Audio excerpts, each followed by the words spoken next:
Hi, I'm Rob Cosman. Welcome to my shop. About 5.5 years ago, we shot a video on cutting dovetails really fast. It took us 3 minutes and 40 seconds, and I'm not here to try to beat that record. Instead, today what I want to do is show you a technique that I picked up out of the book, The Encyclopedia of Furniture Making by Ernest Joyce. And although it's not the exact same as he did it, it's a modification or a variation of it, and I think it's a really great way of getting precise second cuts, that is on the pin board. It's not applicable every time, but when you can use it, it may really speed things up. So let me show you what I'm talking about. By the way, I've also cut down the number of tools that I need to use. A couple pieces of northern white pine, nice and easy to cut and chisel. Same thickness. First thing I do is take my marking gauge, set on top of one board, and drop it down until the cutter touches the second board.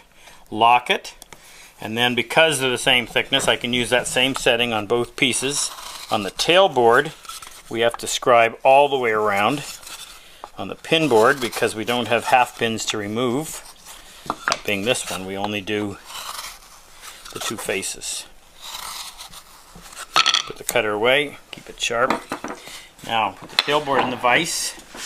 I'm not going to lay this out, I'll just do it by eye, but you may want to lay it out using various methods. You can get pretty good at this after a while. You won't even need to do that. And I'm going to divide this up by about 3, and again I'm just eyeballing it. Yeah. Alright, now I'll come in. The cuts across the end have to be square. So I'll set that up. Stop at the baseline.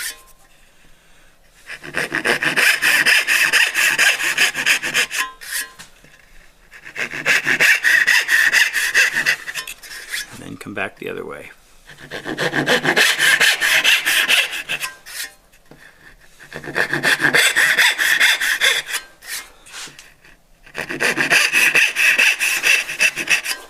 Now what we're going to do is use this piece as it is before we remove the waste. I'm just getting rid of some of this fuzz on the back side.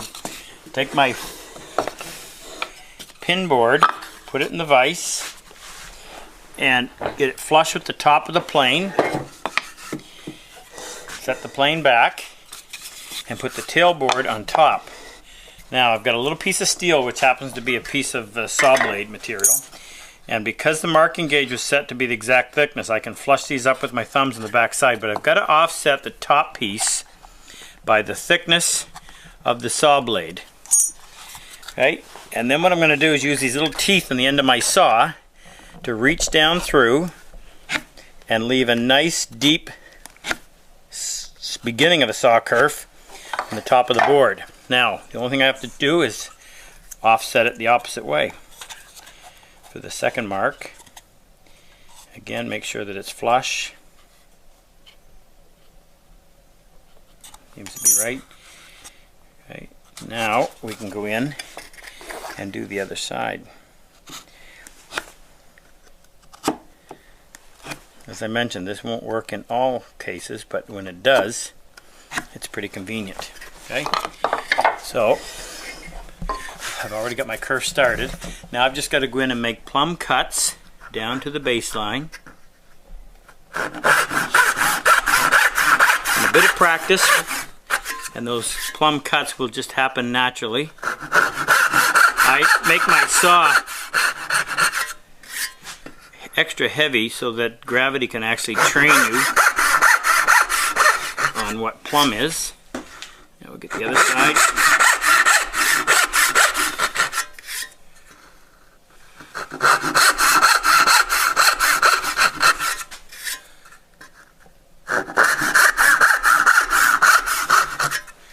Right.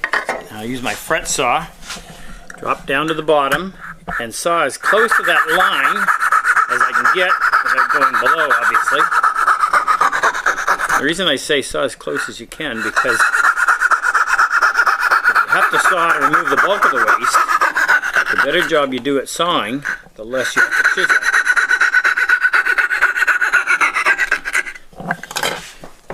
Now I'm just going to throw this tailboard back in real quick and remove the waste in between the tails.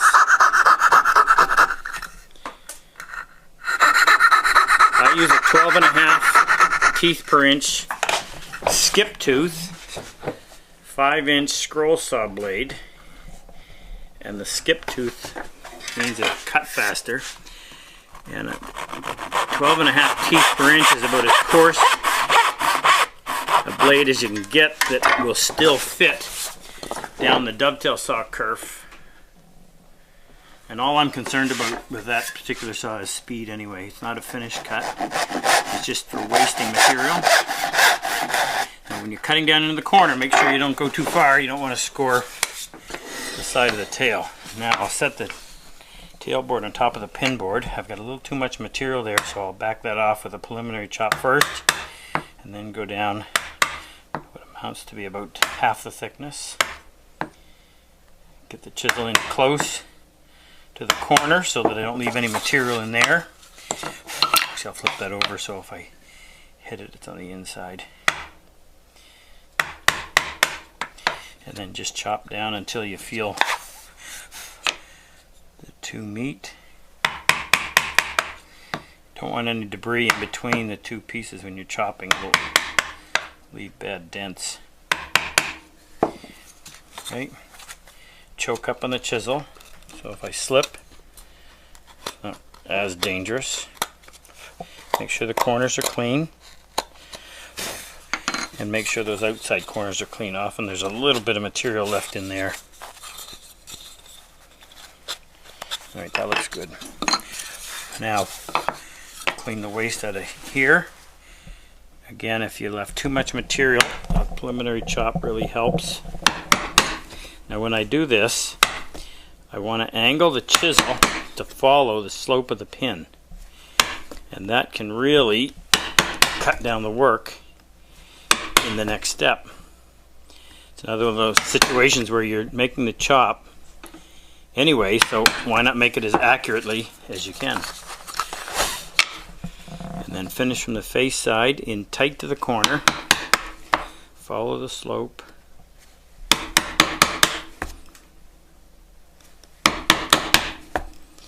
Now I start the chop with the chisel sitting fully engaged with the scribe line before I angle it. That way you make sure you don't end up having it twist on you, and that would leave you a divot along your baseline, which you don't want. Okay, so that one's clean. That one is pretty clean. Get rid of that debris. A little bit left right there, and that one is one side clean, one side wasn't. Okay, now just before you assemble, just chamfer the inside edge of the tails, and this actually not only helps the joint go together, but more importantly, it prevents the glue. If I was gluing it, I'm not right now, but prevents the glue from all getting shoved off the bottom of the joint. Now I'll grab a mallet, put one joint over the other, carefully tap that home. Then we'll flush that up and see how it looks.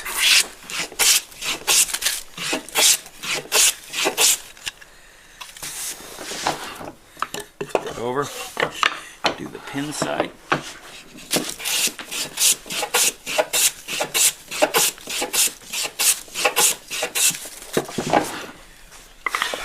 Okay, there you go. Nice clean dovetail, didn't take very long, and it's an extremely accurate way of tracing one piece under the other. My layout wasn't so hot. That one's fat, that one's not quite, and that one's skinny. But could have taken more time to do that more carefully. Anyway, visit my website, robsworkshop.com. If you're interested, we produce a half-hour training episode 5 days a week. You're welcome to go on there. Actually, just contact us by email and we'll give you a free month and let you try it out. You can also visit robcosman.com, where we sell the tools that we make, particularly our dovetail saw that's got a lot of attention. Very precise tool. Anyway, hope you enjoyed this. We'll see you next time in the shop.